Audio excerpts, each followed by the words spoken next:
नमस्कार। आप देख रहे हैं द्वापर समाचार। मैं अजय तोमर। पिछले वीडियो में मैंने आपको चेतना प्रवाह की क्रिया के बारे में बताया था। आज मैं आपको योगीराज श्यामाचरण लाहिड़ी महाशय द्वारा बताए गए गुण प्रवाह की क्रिया के बारे में बताऊंगा। गुण प्रवाह की क्रिया को उन्होंने 4 भागों में व्यक्त किया है। गुण प्रवाह की क्रिया से कै प्रथम भाग निस्त्रिगुण्य और त्रैगुण्य अवस्थाओं की सृष्टि होती है। दूसरा खे तत्व शक्तियों के यंत्रों की सृष्टि होती है।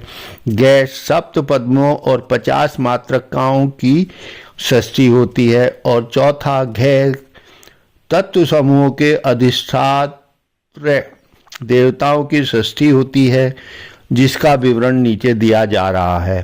कै प्रथम निस्त्रिगुण्य और त्रैगुण्य अवस्थाओं की सृष्टि ज्ञान में सत्य नामक व्याहृति शक्ति का क्रिया साधक यंत्र श्री बिंदु युक्त विज्ञान चक्र है।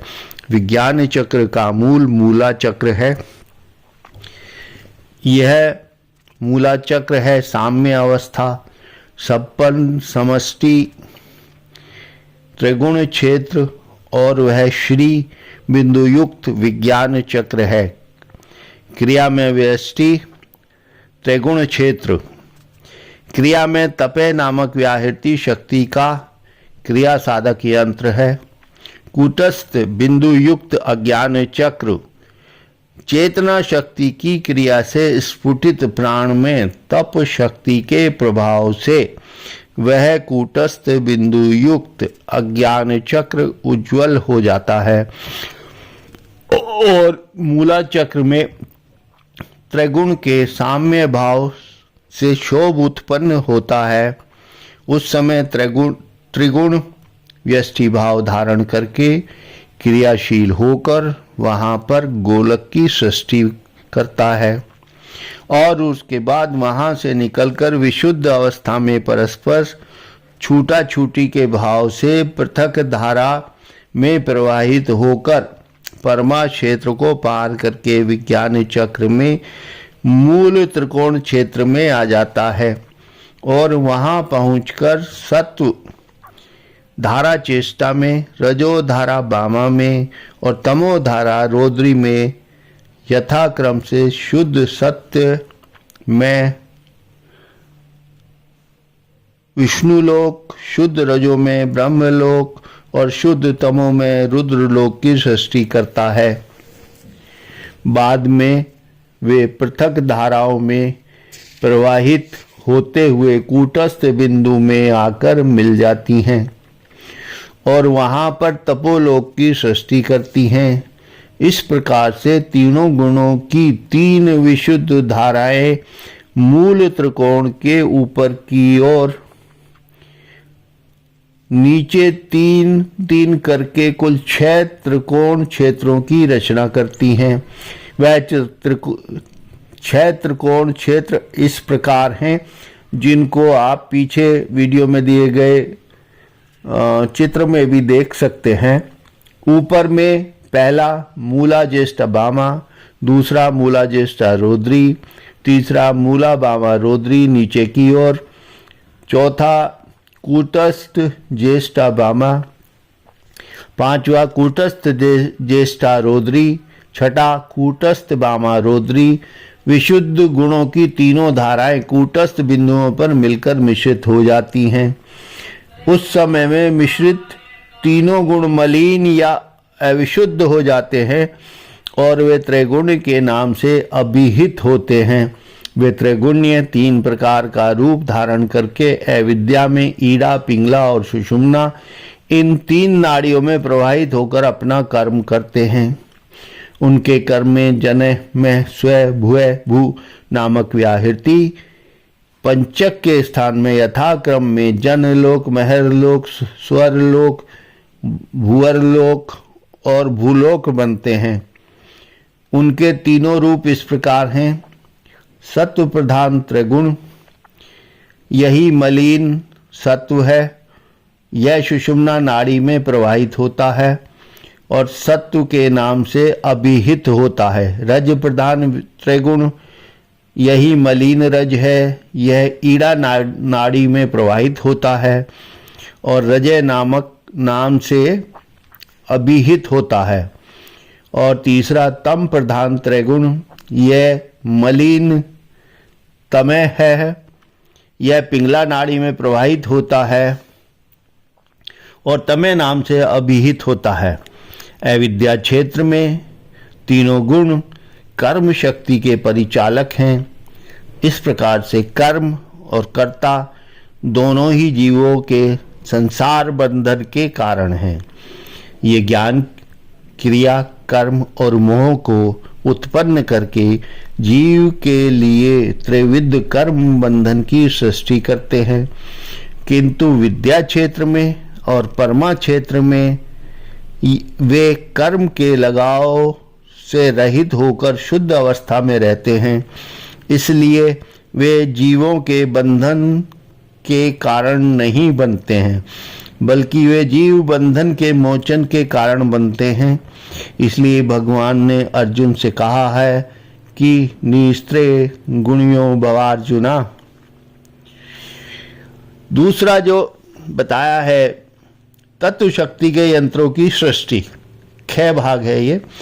विशुद्ध गुणों के प्रवाह से परमा क्षेत्र और विद्या क्षेत्र में 9 यंत्र और अविशुद्ध त्रिगुणों के प्रभाव से अविद्या क्षेत्र में 15 यंत्र, कुल 24 तत्व शक्तियों के कुल 24 यंत्रों का गठन होता है।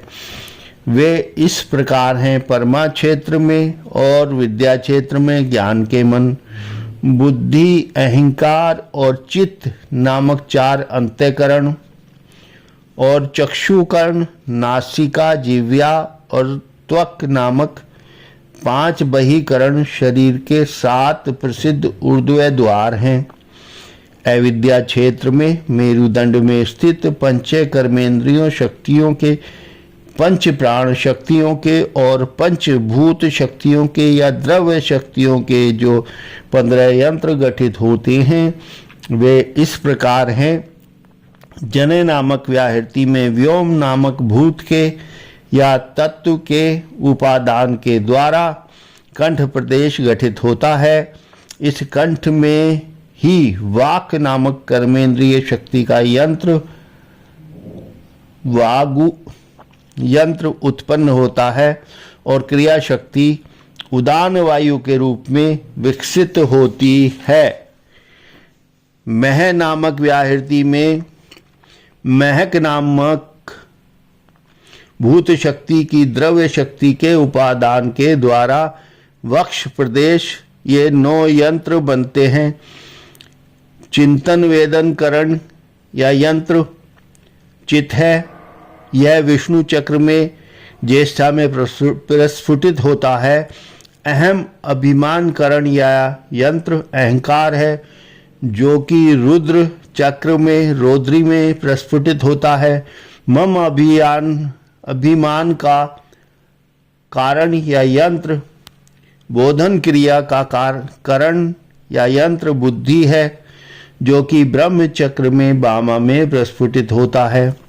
और संकल्प या मनन क्रिया का कारण या यंत्र मन है, जो कि अज्ञान चक्र में कूटस्थ में प्रस्फुटित होता है।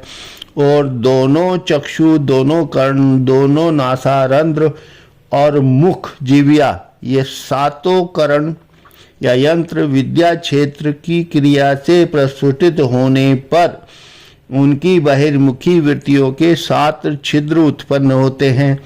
ये 7 छिद्र स्थूल गठित होते हैं और उनमें वायु की क्रिया करने के लिए फुसफुस, हथपिंड, यकृत, प्लीहा आदि यंत्र गठित होते हैं।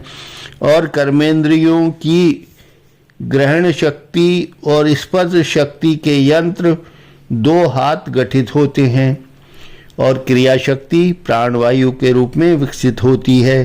स्व नामक व्याहृति में तेज नामक भूत शक्ति के या द्रव्य शक्ति के उपादान द्वारा उदर प्रदेश या ऊपरी पेट बनता है और वहां पर तेज वैश्वानर जठराग्नि के रूप में पाक यंत्र की सृष्टि होती है और कर्मेंद्रियों की गमन शक्ति के यंत्र 2 पांवों का गठन होता है और क्रिया शक्ति समान वायु के रूप में विकसित होती है।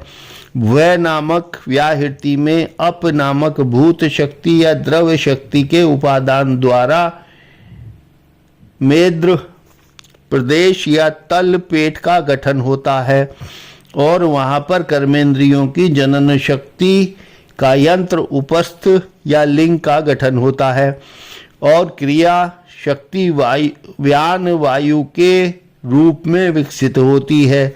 भुव नामक व्याहृति में स्थिति नामक भूत शक्ति या द्रव्य शक्ति के उपादान से नितंब देश या चूतड़ का गठन होता है और वहां पर कर्मेंद्रियों की रोचक शक्ति का यंत्र पायु या गुह्याद्वार गुदा का गठन होता है और क्रिया शक्ति अपान वायु के रूप में विकसित होती है। स्थूल शरीर में लिंग द्वार और गुह्या द्वार मलमूत्र त्यागने के लिए 2 प्रसिद्ध अधो द्वार हैं। आपको अगर व्याख्या पसंद आई हो तो चैनल को सब्सक्राइब करें, लाइक करें और शेयर करें और जो आध्यात्म में रुचि रखते हैं उन लोगों को फॉरवर्ड करें।